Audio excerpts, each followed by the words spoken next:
Okay, we've moved in Erie, and behind us you can see the Erie Convention Center, which looks like a ship. And there's a little bit of Presque Isle as well.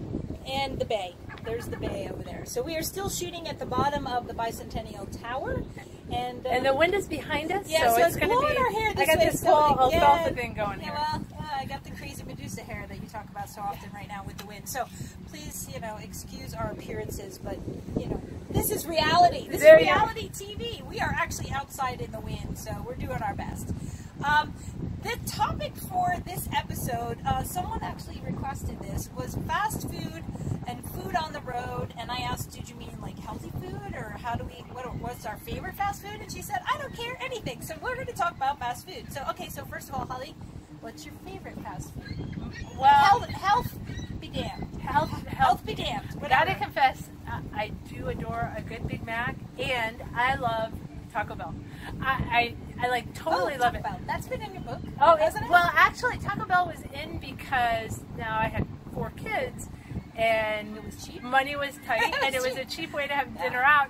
And when one of the editors called to buy a book, I said, "Oh, we'll celebrate tonight. We're getting Taco Bell." And she was not a fan of Taco Bell. I'm not. But her brother Larry was, and so I worked Larry's name into a book as a secondary character. And there was a whole Taco Bell scene, and in the next book, I'm blanking on the title. It was one of the Perry Square books. He came in as a hero, and Larry was not a heroic. Oh, it was not. So they made me change his name to Mac. So Susan's going to look up which book that was. Come on, focus. Sorry, I'm having a focus issue. There we are. We're back in focus. Susan will look up what book that is and put the picture up. So I will. I totally blanked. When you've done like more than 50 books, sometimes it happens. Sometimes you forget. So, when anyways, you've done those less are than 50 books. Sometimes you forget. I can tell you that. So, how about your favorite? I have to confess, I am a huge fan of Chick-fil-A, and that is not a political statement in any way. I just really like Chick-fil-A's food. I like their chicken sandwiches and their waffle fries, and I like to dip their waffle fries in mayonnaise, not ketchup. That is the only French fry, I swear to you, the only French fry ever that I have ever dipped in mayonnaise, and I really like them in mayonnaise. I really enjoy French fries dipped in tartar sauce. If I get fish out, which is mostly mayonnaise. Yeah, it's mostly mayonnaise. Along the same line. So I'm totally on board with that. But when we're on the road, it can be hard. It can be really hard. And now that I've gone keto, which means I'm avoiding carbs, I have been to McDonald's and had like a quarter pounder with cheese with no bun. They'll do that for you, and a side salad. So as far as things go, that's like reasonably healthy at McDonald's.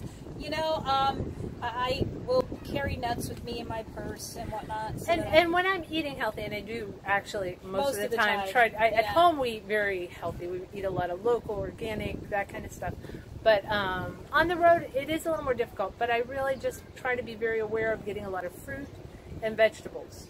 So whatever else I'm eating, I'm going for that as much as possible. Yeah, and I was just at the RWA conference, and I was very good. I kept keto. So like at lunch, I would eat the salad. I would, if there were croutons or whatever, you just pick those out and put them aside. Luckily, the chicken that they served had no breading, so that was easy. And you just got to watch out for the sauces then. So like trying to sort of stay out of the sauces. So if you want to eat a certain way, you have to know that you have to make some accommodations and whatnot. Well, and one of the other things I will say, when you're traveling, I've traveled with my youngest and her husband, and they are self-proclaimed hipsters, so I'm not insulting them. They find the best restaurants. So if you're out someplace looking for someplace to eat, you look for hipstery-looking kids with the beards and the whole thing going, and you follow them because the food is always phenomenal. It might not be so fast. So again, right, it's not fast food, what kind of trip but when you're on. Traveling. Yeah, when you're traveling. And again, I've found now, like even in airports, there are more airport, even little mini marts that sell salads and hard-boiled eggs and things like that. So you can do it, but you just got to put a little effort. Right, and book characters in books frequently talk about eating healthy and buying local and that kind of stuff. You can learn a lot about a person, whether it's a real person or a fictional person, by what they eat. There you go. All right, we'll see you next time. Have a good one.